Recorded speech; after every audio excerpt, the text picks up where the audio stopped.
everything in my business and in my life goes back to God. Getting out of bed in the morning is just thank you for the strength to do that, right? So I find that a lot of people also have a God in their lives, right? And when they don't get an offer accepted, they chalk it up as, well, that wasn't the one. That's a great feeling. And it's changed my life. It changed who I am as a person. It's just an amazing feeling. Even my better half has never seen me pick up a drink. And it's just a good feeling. And I'm there for my family, as before I was just, living in my grandma's basement and not contributing anything to society at all. What's up, everybody? Welcome to another episode of The Financial Rebound. I am so honored to have Cody Roark here from Epique Realty, a trailblazer here in the state of Michigan. Cody, thanks for joining us. Thank you for that nice introduction. I appreciate it. Absolutely, brother. Now we've had some time to connect, do some business together, but more importantly, I think where we both really connected is that we're both wanting to build relationships, whether that be with other business partners, clients, whatever it may be. And you have a really incredible story. So I'm going to hand it over to you, but and feel free to kind of share even if what we talked about earlier. But how did you get into real estate, and what does it look like? What sort of nuggets can you share from your journey? Good question. How did I get into real estate? So it's a funny story. I was sitting on Indeed during COVID, right? I had just got laid off from my casino job. I was a dealer at MGM Grand, and I was scrolling Indeed, and I saw, make $100,000 a year, and that interests me. So I clicked on it and eventually got an interview with a brokerage, and it sounded all great. And toward the end of it, the gentleman says, "Hey, this is a commission-based job, right?" And I played it off like, yeah, I know. And I had no idea. I had no clue.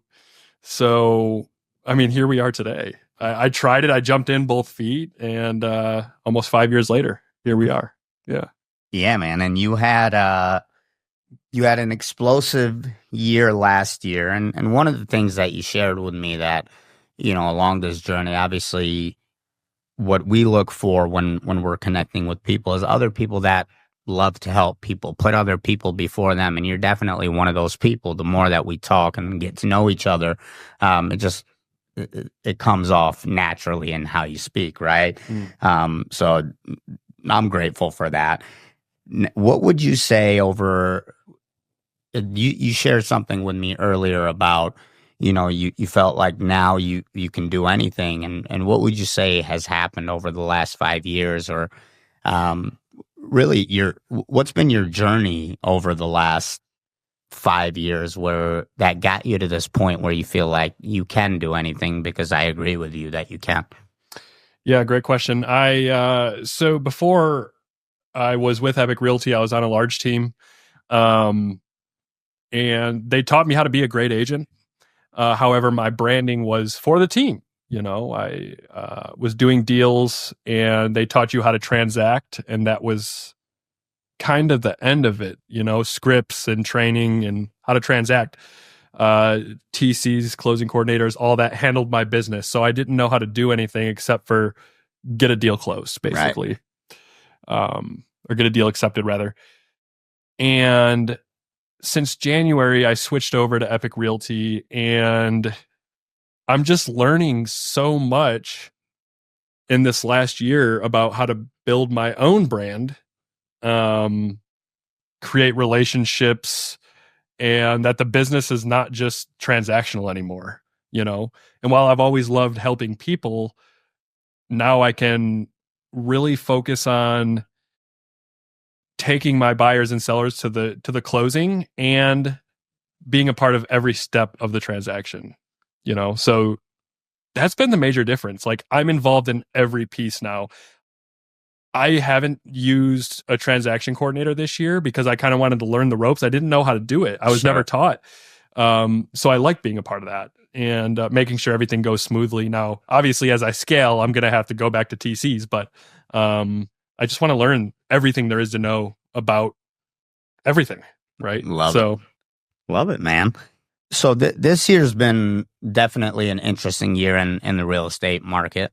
Hats off to you that, you are on the other side of a lot of agents didn't make it. A lot of lenders didn't make it, right? So I'm grateful that we're both sitting here. But that obviously took a lot of work. What do you feel like the biggest separator for you has been? And not that there's not great agents, but I feel like some people maybe allowed a lot of the negativity out there to get to them. And it was sad. It was sad to see a lot of people not be able to make it. But what do you feel like, not only did you survive this, you were able to thrive in it in a brand new, basically starting your own brand new business. What are some giveaways or some takeaways, maybe one or two things that you feel like you could give some light and some hope to some other real estate agents? It's a great and complex question. Yeah. Yes. I have the gift of desperation. You know what I mean? And that's with a lot of things in life, man. I came from little, so once I got into real estate, I realized how many other avenues I could take to create financial freedom and to help as many people as possible. And I could do that through real estate or real estate adjacent careers. So my mindset is, this is it. You have to do this. You cannot fail, and I'm one of the guys that believes failing is giving up. And so I cannot give up in this. And there's been some very tight months, even this year, So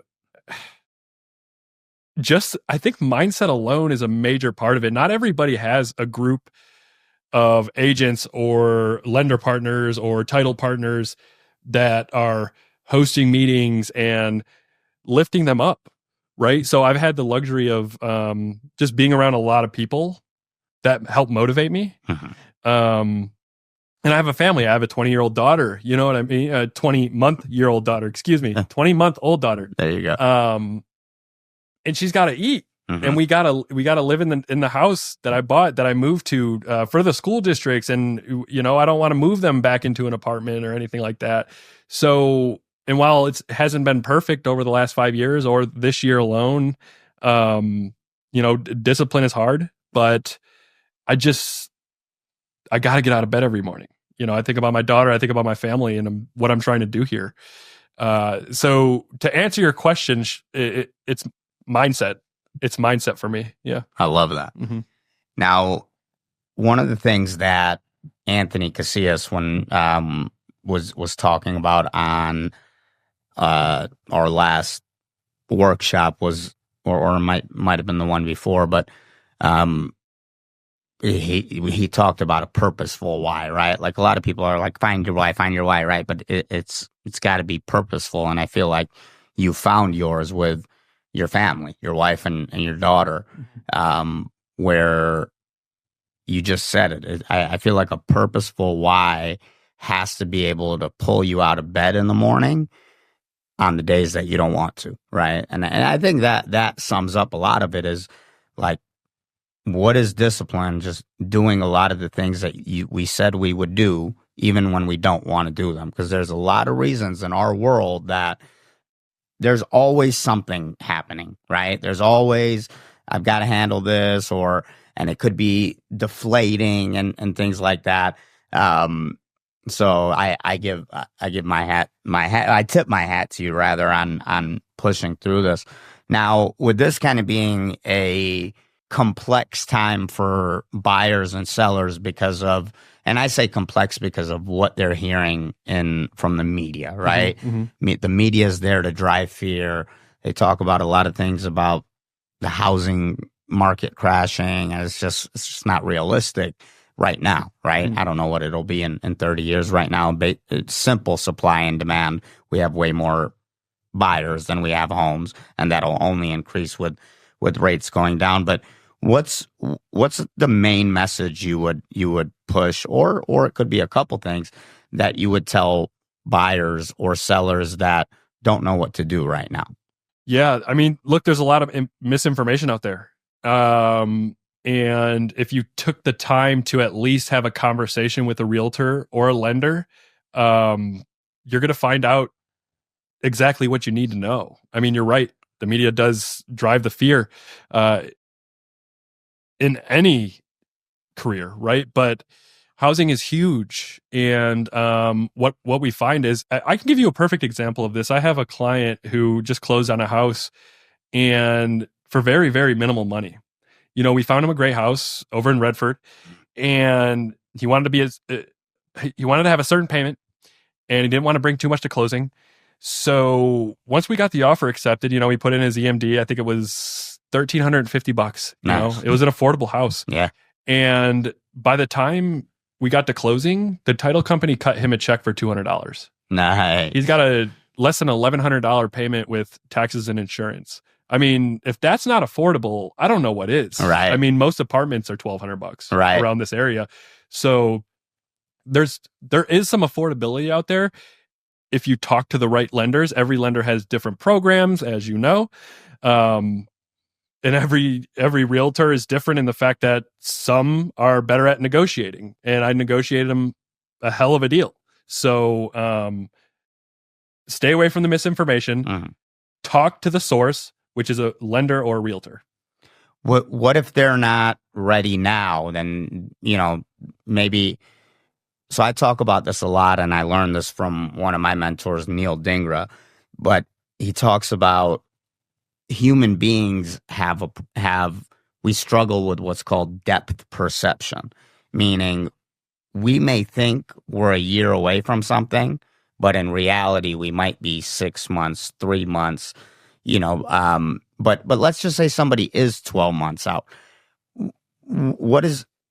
For me, obviously, the mortgage planning model is all about putting a plan together, right? So, but I feel like you do the same on the real estate side.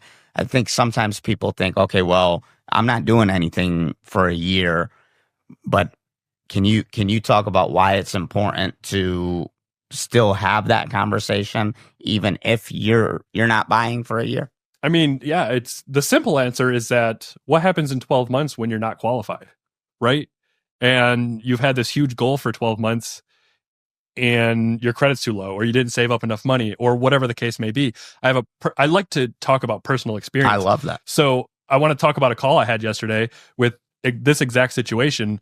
A friend of mine called. He said he was maybe 1 to possibly 2 years out, but he wanted to have the conversation.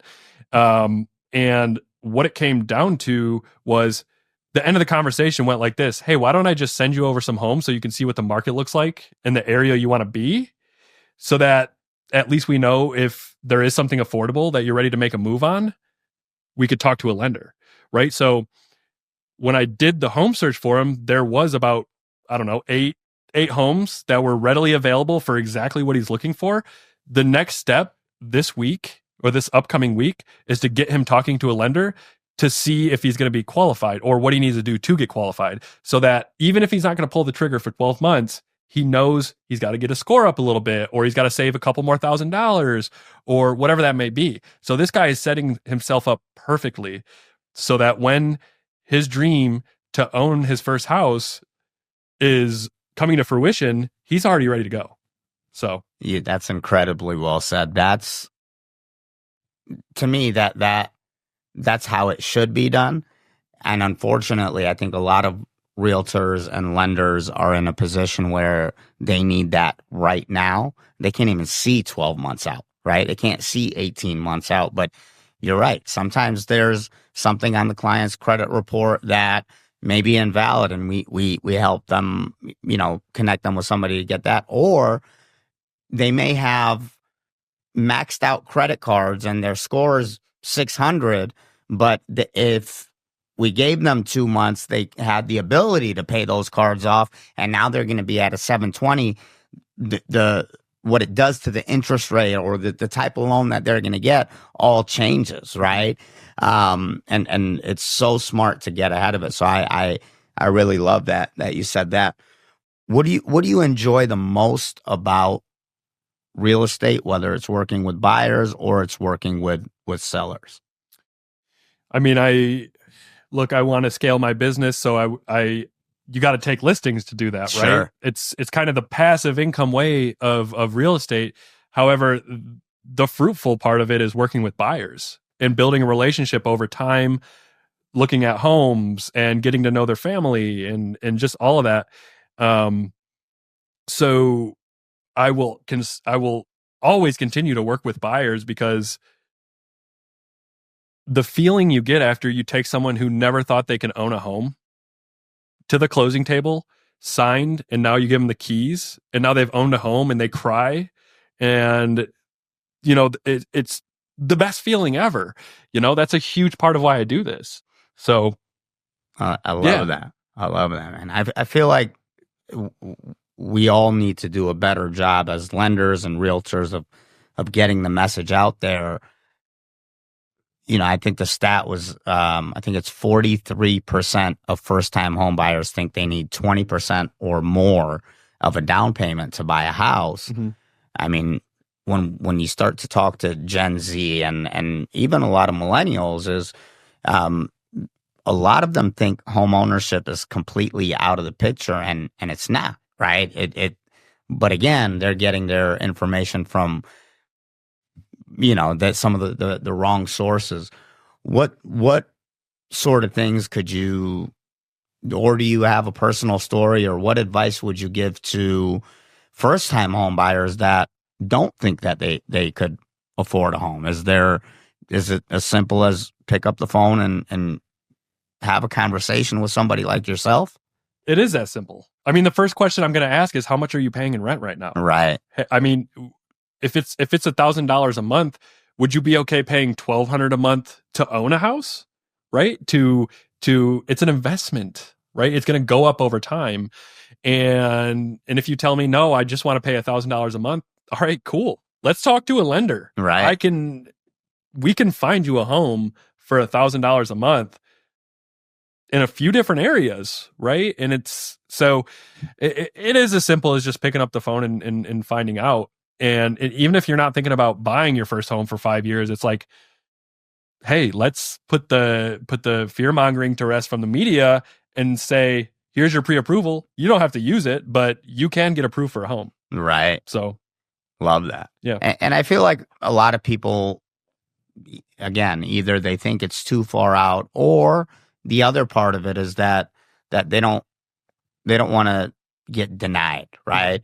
And I feel like that's just more of a reason for them to call earlier in the process, so that we can obviously and part of it, I think, is that yes, there's a change, a little bit of cleansing in the industry, which was probably needed, and of course we feel bad. However, there was so many people that are just transactional in this business, especially lenders. Mm-hmm. So the client doesn't know that, they don't even know that they can call that early. Some of them think that, they just have to wait until their rent's about to, renew and lease is about to renew in a month or whatever it may be. But you said something to me earlier that really stood out about, listen, if the person is not ready, they're not ready, right? It's not always the best time to buy, right? It's the best time to buy based on that client's unique situation. What sort of message would you put out to buyers that, I know that if somebody calls you, there's no obligation, but what would you tell buyers? Yeah, I'd say interview some realtors. Yeah, talk to a few of them. See how you vibe with them. I'm a salesperson, right? But I'm not trying to sell you anything if you're not ready. I'm also a fiduciary, which means I have to do what's right by you, even if it's not right by me. So if you tell me, Cody, look, I'm not going to buy a house for at least 2 years. I just want to have a conversation. Great. I'll come out to your house. I'll buy you a cup of coffee, whatever that looks like, to let you know what it looks like to transact in a home, right? So talk to somebody, and if they feel too pushy for you, maybe that's not the right realtor. What sort of lifestyle changes did you make that you feel contributed to your success? And when I say your success, that bled through to your clients and why you're able to negotiate so well. What sort of things did you do or change that allowed you to become this almost new version of yourself? Is that what you would call it? Sure. Yeah. I mean, it wasn't always easy, right? I make it look easy. I make it sound easy sometimes, but I was raised by a single mom. We moved around a lot, which is totally fine. There was no lack of love in my household, Sure. But there was addiction and alcohol and that, and then it somehow found me, and it was a rough start to my early 20s, so to speak. So, I had hit rock bottom, and I think God came into my life and said, it's time to change. And that's what happened. And, I don't know, by the way, I don't want to make this religious in any way. I don't know what this God thing is, but somehow it works for me, and I pray. And, I got sober, and I've been sober over 9 years now. Congratulations. Thank you. And I just want to help people, and I found that's what I found after getting sober is, oh my God, how can I give this to other people? How can I help other people? And I thought about getting into the church, and I thought about doing this, and I thought about doing that. And I was reminded from a mentor that I can serve God in any way. And once I found real estate, I knew it was my calling, and I felt like I was helping people through anything. I worked construction, and I did landscaping, and I did, the MGM thing, and I did all those things. And, there's really nothing like bonding with someone, sitting in a house, showing them a house, and just hearing from them, like, it's in God's hands. You know what I mean? So, it just feels good, and it feels good to be trusted by clients, and it feels good to be trusted by, my younger siblings and cousins, and my aunts and my uncles, and they come to me for advice now, and it's just great. And we talked about that cliche saying, breaking generational curses, and that's what I'm here to do. That's what I want to do. I never had anyone to look up to who was a lawyer in my family, or a doctor, or just, I had some great characters in my family, but I knew I just wanted more. I wanted financial freedom. And I found out that I could do anything I wanted to do through getting sober and finding God. You know what I mean? So it's an amazing feeling. And my mom passed with cancer, and so did my grandma, and I lived with my grandma for 13 years. But they're still with me. You know what I mean? And I'm not trying to make it cheesy or anything, but it's just it feels good that I'm making them proud, wherever they're at. And it changed my life. So that's it. Everything in my business and in my life goes back to God. Getting out of bed in the morning is just thank you for the strength to do that, right? So it's really good to be able to connect. I find that a lot of people also have a God in their lives, right? And when they don't get an offer accepted, they chalk it up as, well, that wasn't the one, right? So that's a great feeling. And it's changed my life. It changed who I am as a person. You know what I mean? My daughter, God forbid, will never have to see me pick up a drink, or even I got off the cigarettes. I don't want, you know what I mean? Yeah. And all of this it's just an amazing feeling. Even my better half has never seen me pick up a drink, and it's just a good feeling. And I'm there for my family, as before I was just, living in my grandma's basement and not contributing anything to society at all. So, yeah, man, I'm grateful. I'm just grateful. I get to wake up every day, and I get to have this life, so yeah. Yeah, man. Yeah. Congratulations on that. Those are the stories, man, that they're real, they're authentic, they're genuine. I appreciate the vulnerability. And it takes strength to share things that, because I'm also sober as well. Congratulations. Yeah, thank you, man. when I look back now, I'm like, how did I ever even drink? But it's a very freeing feeling, and I'm right there with you that I didn't do any of this by myself, man. This was God using me as an instrument to help other people, and I'm grateful. One, to anytime I find like-minded people, it's amazing. And the more we get to know each other, not only did we get to talk and find so much more commonality, but I forget anything with business. I appreciate your friendship and who you are. And I think, the point of this is we pull these stories out of people because we want to highlight who is the real Cody Roark, right? Mm-hmm. Because that's who people want to work with. And they've obviously, based on your numbers, there's a lot of people doing that. Where can people find you? Is it Instagram? Can they call you? What's the best way to get a hold of you? Yeah, absolutely. Instagram, Facebook. I have a Google business page. Anybody could call me, DM me. My phone number is 248-216-1906. You can find me on Instagram at Cody Roark or Roark Homes. That's ROARK. I'm out there. I'm everywhere. So pick up the phone, call me. If you have any real estate related questions or anybody who's thinking about making a move, I'd love to talk to them. But I'm just trying to meet people and make more friends. That's why I'm in it. I'm just trying to affect one person at a time. I'm just, I just want to help. Just want to help in business. I want to help in life. If I could help somebody get sober, if I could help them get their first home, that's my purpose, man. That's it. Doing God's work, man. Yeah. I love that. Well, Cody, I appreciate you spending this much time with me today and being patient with me while I had to get some of this stuff going. My pleasure, bro. No, it's I really am grateful, and I mean it from the bottom of my heart when I say I'm grateful for good people. I think we both agree that there's more good than there is bad out there. Mm-hmm. Is there any final message you would want to leave to the audience?